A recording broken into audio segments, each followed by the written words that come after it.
I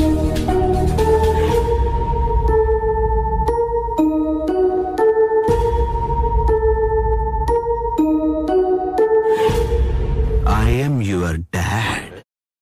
இன்னைக்கு நம்ம joker one operation அந்த காமிக்கோட முழு கதையை பற்றி தான் பார்க்க போகிறோம். ஜோக்கர் இது வரைக்கும் நம்ம ஒரு சைக்கோவாகவும் ரொம்பவும் கொடூரமான ஒரு வில்லனாகவும் பார்த்துருப்போம். ஆனால் இந்த காமிக்கில் ஜோக்கரை ஹீரோவை மட்டும் இல்லாமல் ரொம்ப நல்லவராகவும் ஒரு அப்பாவாகவும் காட்டியிருப்பாங்க. இந்த காமிக்கை ரிலீஸ் பண்ணும்போது பட்ஜெட் ப்ராப்ளம் போல பிளாக் அண்ட் ஒயிட்ல தான் ரிலீஸ் பண்ணியிருக்காங்க. இந்த ஸ்டோரிக்கு ஐ ஆம் யுவர் டேட்னு பேர் வச்சேன். ஸ்டோரியை பார்க்கும்போது சொல்கிறேன். இதுக்கு மேலே சொல்லி ஸ்பாய்லர் பண்ண விரும்பல, வீடியோ கிக் ஆஃப் பண்ணிடலாம். ஸ்டோரியோட ஸ்டார்டிங்கில் காத்தம் சிட்டி தான் காட்டுறாங்க. காத்தம் சிட்டியில் இடியோட செம்ம மழை பெஞ்சிட்டு இருக்கு. அந்த மலையில் நம்ம ஜோக்கர் நின்று சிரிச்சுக்கிட்டு நான் போகிற பாதையை மறந்துட்டேன்னு சொல்லிக்கிட்டு கையில் நிறைய பேக் வச்சுக்கிட்டு அவரோட ஸ்கேரி ஸ்மைலோட போயிட்டு இருக்காரு. அப்படியே மலையில் நடந்துக்கிட்டு அந்த பேக்கோட வீட்டுக்கு வந்துடுறாரு. வீட்டுக்கு வந்து கையில ஒரு கத்தி எடுத்து அந்த கத்தியை நாக்கால நக்கிட்டு நான் இந்த கடவுளை நம்ப மாட்டேன், உண்மையான நீதியையும் நம்ப மாட்டேன், எனக்கு எதை பார்த்தும் பயம் இல்லை அப்படின்னு சொல்லிட்டு அவர் முன்னாடி ஒரு குழந்தை படுத்திருக்கு. ஒரு கையில கத்தி எடுத்துக்கிட்டு ஒரு கையால அந்த குழந்தையோட வாயை புத்தி ஆரம்பிக்கலாமா, அதுக்கான நேரம் வந்துருச்சு, இது உன் டயப்பரை மாற்ற வேண்டிய நேரம் அப்படின்னு சொல்லிட்டு அவர் கொண்டு வந்த பேக்ல இருந்து ஒரு டயப்பரை எடுக்கிறாரு. அப்படியே கட் பண்ணி ஒரு நாளைக்கு முன்னாடி காமிக்கிறாங்க. அங்க ஒரு ஃபேக்டரியில ஜோக்கர் ஓடிட்டு இருக்காரு. அவரை பிடிக்க பின்னாடியே பேட்மேன் வந்துட்டு இருக்காரு. ஸ்டோரி ஆரம்பிக்கிறதுக்கு முன்னாடி என் பேட்மேனை பத்தி சொல்லலாம், சஸ்பென்ஸா இருக்கட்டும் தான் சொல்லல. பேட்மேன் என்ட்ரி சஸ்பென்ஸா இருந்திருக்கும்னு நினைக்கிறேன். எனவே இந்த ஸ்டோரிக்குள்ள வந்துருவோம். பேட்மேன் பறந்து போய் ஜோக்கரோட வாயில உதஞ்சு ஜோக்கரை பிடிச்சிடுறாரு. ஜோக்கர் பேட்மேன் கிட்ட என்னை கொண்டு பேட்மேன், என்னை கொல்றது உனக்கு ஈஸி தான், என்னை கொன்னா உனக்கு நல்லது தானே, என்னை கொண்டு பேட்மேன் சொல்றாரு. அதுக்கு பேட்மேன் வாய மூடு, உன்னோட பைத்தியக்காரத்தனத்தால நான் நிறைய அனுபவிச்சிட்டேன் அப்படின்னு சொல்லி ஜோக்கர் திட்டிட்டு இருக்காரு. ஜோக்கர் பின்னாடி திரும்பி பாக்குறாரு. அவர் பின்னாடி ஒரு பெரிய தொட்டி ஃபுல்லா கெமிக்கல் இருக்கிறத பாக்குறாரு. நான் ரொம்ப வருஷத்துக்கு முன்னாடி பெரிய கூப்பில் உள்ள கெமிக்கல்ஸுக்குள்ள விழுந்துட்டேன், எனக்கு இதை பார்க்கும்போது அந்த ஞாபகம் தான் வருதுன்னு நினைச்சிட்டு இருக்காரு. திடீர்னு ஜோக்கர் பேட்மேன் பிடிச்சி அந்த கெமிக்கலுக்குள்ள தள்ளி விட்டுறாரு. பேட்மேன் அந்த கெமிக்கலுக்குள்ள விழுந்து மெல்ட் ஆகிறாரு. இதை பார்த்த ஜோக்கர் பேட்மேன் நீ சாகக்கூடாது, நீ செத்துட்ட, விட போய்க்கு தான் பவர் அதிகம் அப்படிங்கறத நான் எப்படி ப்ரூவ் பண்ணுவேன், அதை ப்ரூவ் பண்ண நீ உயிரோட இருக்கணும், நீ சாகக்கூடாது பேட்மேன் அப்படின்னு சொல்லிட்டு பேட்மேன் விழுந்த கெமிக்கல் கூப்பில் வந்து பாக்குறாரு. உள்ள விழுந்த பேட்மேனோட சூட்டை பிடிச்சி இழுக்கிறாரு. பேட்மேனோட சூட்டுக்குள்ள இருந்தது ஒரு குழந்தை. ஜோக்கருக்கு என்ன நடந்துச்சுன்னு தெரியாம என்ன நடந்துச்சுன்னு யோசிச்சு பைத்தியம் முடிச்ச மாதிரி சிரிக்க ஆரம்பிக்கிறார். அந்த கெமிக்கல்ல விழுந்தனால பேட்மேன் தான் மெல்ட் ஆகி குழந்தையா மாறிட்டாரு. பேட்மேனோட சூட்டு இங்க இருக்கு, பேட்மேனோட மாஸ்க் இங்க இருக்கு, பேட்மேன் இங்க, கண்டிப்பா பேட்மேன் தான் மெல்ட் ஆகி குழந்தையா மாறிட்டாரு. ஜோக்கர் அந்த குழந்தைய கையில எடுத்து பேட்மேன் நீ தான் குழந்தையா மாறிட்டேன்னு எனக்கு தெரியும், நீ பேட்மேனை வளர்ற வரைக்கும் நான் உன்னை வளர்க்கிறேன், நீ பழைய பேட்மேன் மாதிரி வளர்ந்து நான் குற்றங்கள் பண்ணும்போது நீ என்னை துரத்தி பிடிக்கிறது எனக்கு பிடிக்கும், நம்ம அந்த விளையாட்டை விளையாடுற வரைக்கும் நான் உன்னை வளர்க்கிறேன் பேட்மேன் அப்படின்னு சொல்லிட்டு அந்த குழந்தைய வளர்க்க முடிவெடுக்கிறாரு. அதுக்கப்புறம் ஜோக்கர் மணல நனைஞ்சு வாங்கிட்டு அந்த டயப்பர் அந்த குழந்தைக்கு மாட்டி விடுறாரு. இந்த கதையில பேட்மேன் குழந்தைய மாறிட்டனால ஜோக்கர் அவர் வளர்க்க முடிவெடுக்கிறாரு. அதனாலதான் இந்த கதைக்கு ஐ ஆம் யுவர் டேட்னு பேர் வச்சேன். ஜோக்கர் அந்த குழந்தைக்கு டயப்பர் மாட்டி விட்டது. அந்த குழந்தைக்கு அந்த டயப்பர் பெருசா இருக்கு. இதை பார்த்ததும் ஜோக்கர் தலையில கை வச்சுட்டு இந்த மலையில போய் நான் மறுபடியும் வாங்கிட்டு வரணும், நான் எப்படி வெளியே போவேன் அதை நினைச்சு கூட பார்க்க முடியலன்னு சொல்லிட்டு இருக்காரு. அதோட கட் பண்ணி காத்தம் சிட்டியில தீப்பிடிச்சு எரிஞ்சிட்டு இருக்க மாதிரி காமிக்கிறாங்க. ஒரு சில கிரிமினல்ஸ் எல்லாம் மாஸ்க் போட்டுக்கிட்டு கையில துப்பாக்கி வச்சுட்டு வானத்தை பார்த்து ஷூட் பண்ணி பெட்ரோலை கெட்டதுக்கு யூஸ் பண்ணும்போது தான் நல்லா எரியுது அப்படின்னு சொல்றான். அவன் பின்னாடி ஜோக்கர் கையில ஒரு துப்பாக்கி வச்சுட்டு ஒரு கார் மேல ஏறி நின்றுட்டு இருக்காரு. ஜோக்கர் அவர் கையில வச்சு இந்த துப்பாக்கி வச்சு வானத்தை பார்த்து ஷூட் பண்ணி சிரிச்சிட்டு காத்தம் சிட்டி ஃபுல்லா எரியறதை என் கண்ணால பார்க்கணும்னு ஆசையா இருக்குன்னு சொல்றாரு. அப்போ ஒரு லேடி அவங்க இருக்கிற காத்தம் சிட்டியில நெருப்பு எரியறதை பார்த்துட்டு பயந்து போய் அவங்க குழந்தைய கூட்டிட்டு போயிட்டு இருக்காங்க. அந்த குழந்தை தடுமாறி கார்ல உட்காந்துட்டு இருந்த நம்ம ஜோக்கர் முன்னாடி விழுந்துடுது. அந்த குழந்தையோட அம்மா அந்த குழந்தைய கட்டி பிடிச்சிட்டு ஜோக்கரை பார்த்து இந்த குழந்தைய மட்டும் இங்க வந்து காப்பாத்துங்கன்னு கேட்கறாங்க. அதுக்கு ஜோக்கர் சிரிச்சிட்டு அவங்களுக்கு நேரம் கண்ணை தூக்கி இந்த நகரமே பத்தி எரியுது, அதுல ஒரு குழந்தை அழுகிற சத்தத்தை கேட்க எனக்கு ரொம்ப பிடிச்சிருக்குன்னு சொல்றாரு. அதோட கட் பண்ணி ஜோக்கர் பெட்ல படுத்திருக்க மாதிரி காமிக்கிறாங்க. அப்ப ஜோக்கர் கிட்ட இருந்த குழந்தை அழ ஆரம்பிக்குது. ஜோக்கர் குழந்தை பேட்மேன் சொல்லிட்டு அந்த குழந்தைய பார்த்துட்டு நான் உன்னை நல்ல பையனாகவும் நீதி உணர்வு உள்ளவனாகவும் வளர்க்க முடிவு செஞ்சேன், பேட்மேன் நீ அந்த கெமிக்கல்ல விழுந்து குழந்தைய மாறிட்டேன், அதனால என்ன உன் பிரச்சனை, நான் உனக்கு பால் கொடுத்தேன், உன் டயப்பரை மாத்தி விட்டேன், நீ ஒரு 10 நிமிஷம் கூட தூங்கல, இல்லைன்னா நான் எப்படி இந்த உலகத்துக்கு உண்மை பலவீனமானதை நான் காட்ட முடியாதுன்னு சொல்றாரு. அந்த குழந்தை அழுகிறத நிறுத்தவே இல்லை. ஜோக்கர் அந்த குழந்தைகிட்ட போய் நீ எதுக்கு சோகமா அழுகிற, நீ அழுகிறத வச்சு உனக்கு என்ன வேணும்னு என்னால சொல்ல முடியாது அப்படின்னு சொல்லிட்டு அந்த குழந்தைய தூக்கி மடியில வச்சு ஆட்டிட்டு இருக்காரு. அந்த குழந்தை அப்படியே ஜோக்கர் மடியில தூங்கிடுது.